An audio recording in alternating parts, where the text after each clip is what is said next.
I run a car mod shop in Jingzhou, and to pull in customers, I put up a sign that said, "We do aircraft carriers, deck polishing, nuke maintenance, plane mods, tank mods, you name it."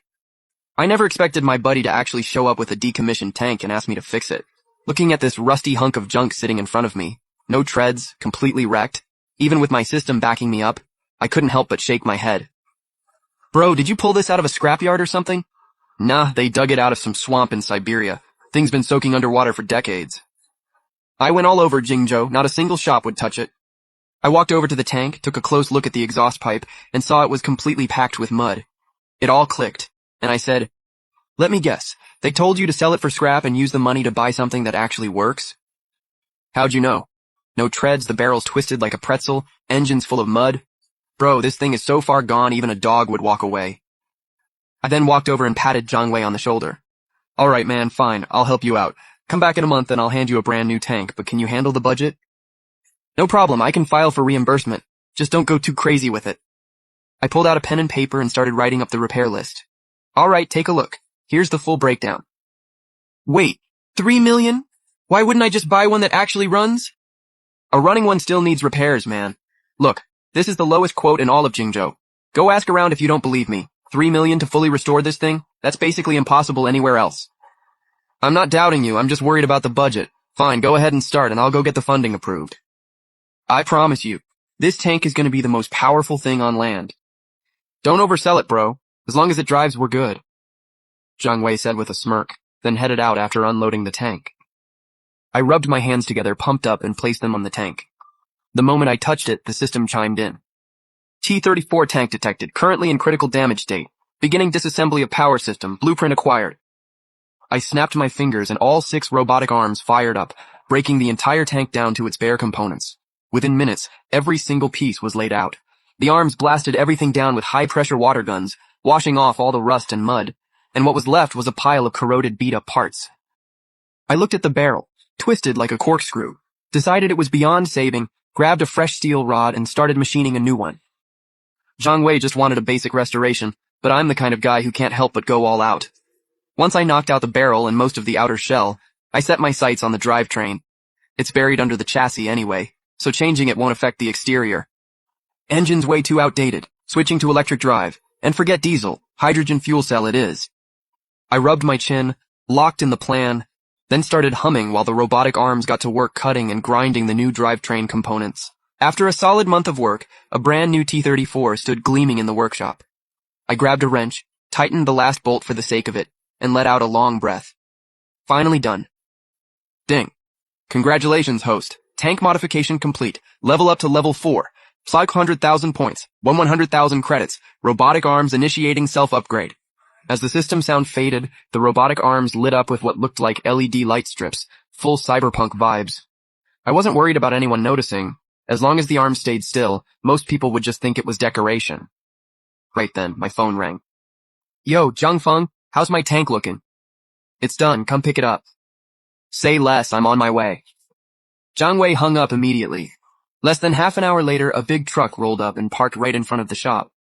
Zhang Wei hopped out, took one look at the T-34 sitting in the yard, and his eyes went wide. "No way! This thing looks brand new." "Told you, my skills are top tier." I stretched and strolled out of the garage. Zhang Wei did a double take. I was looking rough, unshaved, eyes sunken, like a man who'd just barely survived. "You good, bro? Hey, come hang with me at the Jingzhou Expo for a few days. I heard there's a ton of military jets and tanks that need work. With your skills, pulling in a few million a year would be nothing." "Sounds good. I'm down." 3 days later, the Jingzhou Military Weapons Exhibition was absolutely packed. Camera crews, streamers, military enthusiasts everywhere. The energy was wild. Honestly, I was kind of hoping my modded T-34 would steal the show. "Look, Director Liu is here!" Liu Junjun, director of the Jingzhou Military Weapons Research Institute, a total legend in the defense world. The whole crowd surged toward him. I didn't follow the herd, though. I slipped upstairs and watched the whole floor from above. I could see Liu Jianjun leading a group toward the T-34, with Zhang Wei right behind him.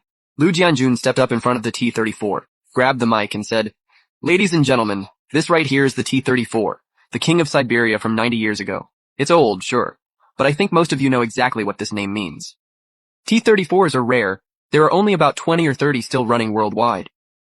This one probably isn't in great shape. Just being here is already impressive. Most T-34s are still buried in Siberia. Finding one intact is nearly impossible. The crowd buzzed with speculation. Liu Jianjun smiled and continued. You're right. Most T-34s are destroyed. Only around 100 remain, and this one has been fully restored. A complete T-34. Let's take a look, shall we? He walked up to the tank and yanked off the red cloth covering it. But the next second, everyone froze. There was a tank all right, and the basic silhouette was T-34 enough. But everything else? Nothing like a T-34. The barrel had LED light strips coiled around it. The armor wasn't military green anymore. It was pink. Zhang Wei's face went completely blank. Oh no, we're cooked. He could tell the restoration work was solid, but what was up with the look? Pink? Zhang Wei's eyes started twitching. He immediately recognized it. Wasn't this the exact skin from that one game that just dropped? He couldn't believe I actually made a real-life copy. Heh, I love it. The pinker you are, the harder you hit. I just hope this thing actually drives. The crowd exploded, but the booing and heckling Liu Jianjun expected never came. Director Liu, can it actually move? Yeah, this thing looks sick. The crowd swarmed around the modded T-34, snapping photos from every angle. The wild design had everyone hyped. Liu Jianjun quietly exhaled. He thought it was going to be a disaster, but the crowd reaction was surprisingly great. Hearing the crowd demanding a demo, Liu Jianjun spread his hands and said, Don't worry, everyone. The drivetrain has been fully restored. Yes, it moves. Let's go ahead and take a look inside. Zhang Wei stepped forward and climbed in. What he saw inside caught everyone off guard. The interior was completely transformed. Lights everywhere, a huge screen front and center, a steering wheel, and one big red button labeled Nuke Button. Whoa, the inside is wild. This is low-key unsettling. Does this thing actually drive? Liu Jianjun immediately looked over at Zhang Wei. Go ahead, Zhang Wei, and start it up. Zhang Wei nodded and hit the ignition. Ding dong. Tank startup successful. A clean little chime rang out, but there was no engine roar. Zhang Wei started sweating. Didn't Zhang Feng say it was fixed? Why can't I hear the engine? Others started second-guessing too. Wait, is this thing a toy? Bro, Director Liu really played us. Hearing that, Zhang Wei's heart jumped. He hit the accelerator. The treads began to tremble, then slowly, the whole tank started moving. Auto navigation system engaged. Destination, Siberian battlefield. A cheerful voice prompt echoed from inside the tank. Then the tank rolled off the display platform, turned around, and began slowly heading toward the exit. No way. It actually moves. I think I get it. They probably couldn't find a proper engine, so they just went full electric. The crowd went wild again. Liu Jianjun finally let himself breathe, then immediately realized something serious. Restoring a T-34 in a month? Doable. But modding it to look like this in a month? Nobody on the planet could pull that off. This guy's a genius. Liu Jianjun was a practical man. He made up his mind on the spot. Whatever it took, he was recruiting this guy. But while he was still thinking it over, Zhang Wei had already driven the tank nearly out of the exhibition hall. Inside, Zhang Wei was losing it.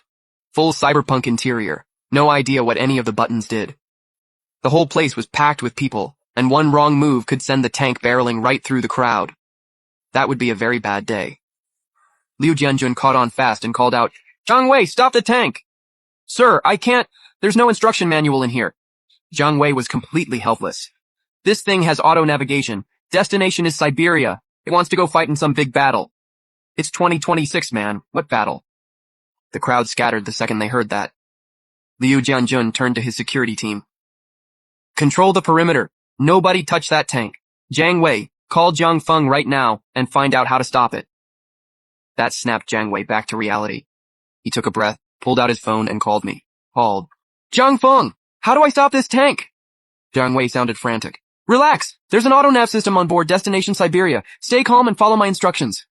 Okay. Zhang Wei pulled himself together. He let out a long breath.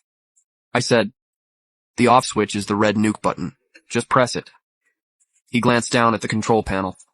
3 identical buttons stared back at him. They're all the same. Which one do I press? I got a little awkward. Okay, yeah, that's on me. I only had 3 buttons left and they were all the same color, so I just installed them. Don't worry about the buttons for now. This tank runs on a hydrogen fuel cell. I didn't load much hydrogen, so it should die out in like 10 miles. Zhang Wei was speechless. Meanwhile, streamers nearby were broadcasting the whole thing live to an audience that was absolutely losing it. LMAO. One dude actually built this, another one's actually driving it. Modding a T-34 into that? Legends really do live among us. The internet went crazy, but Liu Jianjun kept his cool and started managing the situation. He locked down the streets, cleared a path heading north, and scrambled helicopters and armored vehicles. By this point, the tank had already rolled onto the main road. The screen lit up with a whoosh. A 30-kilometer radar appeared on the display, pulling up a full 3D map of the city. Radar scan complete. Calculating optimal route. Optimal route calculated. Proceeding towards Siberia. Liu Jianjun watched the live feed and felt his stomach drop. He could tell immediately, those weren't just LEDs for decoration. That was a fully functional, autonomous combat navigation system. Scan complete. Route mapped. Initiating. Warning, low energy, please refuel immediately. Motor cooldown complete. Accelerating. The moment the scan finished, the treads snapped into motion, shredding the asphalt beneath them. Then, like a pink bolt of lightning, the tank went from 0 to 60 in 2 seconds flat. By now, Liu Jianjun was already airborne in a helicopter, watching the pink tank tear northward. He grabbed his radio and said, Lao Zhao, heads up. There's a pink T-34 coming at you at 80 miles per hour. Stop it. Come again? The skepticism was palpable. A pink tank doing 80 miles. Wait, no. 90 miles, heading straight for you. Lao Liu, how much have you had to drink? Since when do pink tanks exist, let alone ones doing 90 miles?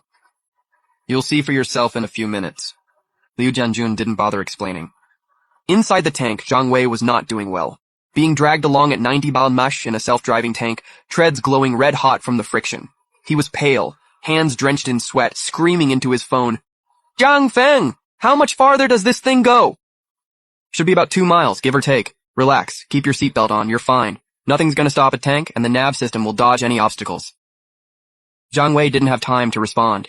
About a mile out, a line of armored vehicles sat blocking the road. Liu Jianjun's intercept team, led by Armored Battalion Commander Lao Zhao.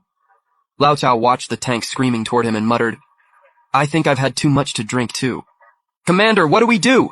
His soldiers shouted. At that speed, it'll blow right through any roadblock. Vehicles stay, everyone else, fall back. Lao Zhao barked, scattering his men immediately. The tank's nav system had already detected the roadblock. It hit a drift. The whole tank tilted up on one side, threaded the gap between the armored vehicles, and shot through without slowing down. Then it was gone, blazing north towards Siberia. This is literally impossible. There's no way a human could do that. Lao Zhao stood there, jaw on the floor. Fortunately, the hydrogen was almost gone. After blowing through the blockade, Zhang Wei heard, tank energy critically low. He exhaled. Then, primary energy depleted, attempting to activate backup power. What? Again? Zhang Wei's heart sank. No way! It has a backup? The second the backup kicked in, he felt a monstrous surge of G-force slam him back into his seat. And yes, actual G-force. At 90 miles, he was already going 90 and now there was more? How fast was this thing going to go? Outside, the tank kicked up a wall of dust along the road. Bystanders on both sides of the road watched with their jaws on the ground. People on the street were stunned. Zhang Wei inside? Completely done. The speedometer was now reading past 120 mph. The backup power was absolutely unhinged. A tank weighing several tons hitting 120 mph faster than the main hydrogen cell ever got it. And Zhang Wei was still sitting in there, slowly losing his mind. Then out of nowhere, he heard a deafening screech of brakes, followed by a massive jolt of inertia that nearly launched him clean out of the seat. Thank God he had his seatbelt on. Without it, he would have been airborne. Why did it stop? Did it run out of juice?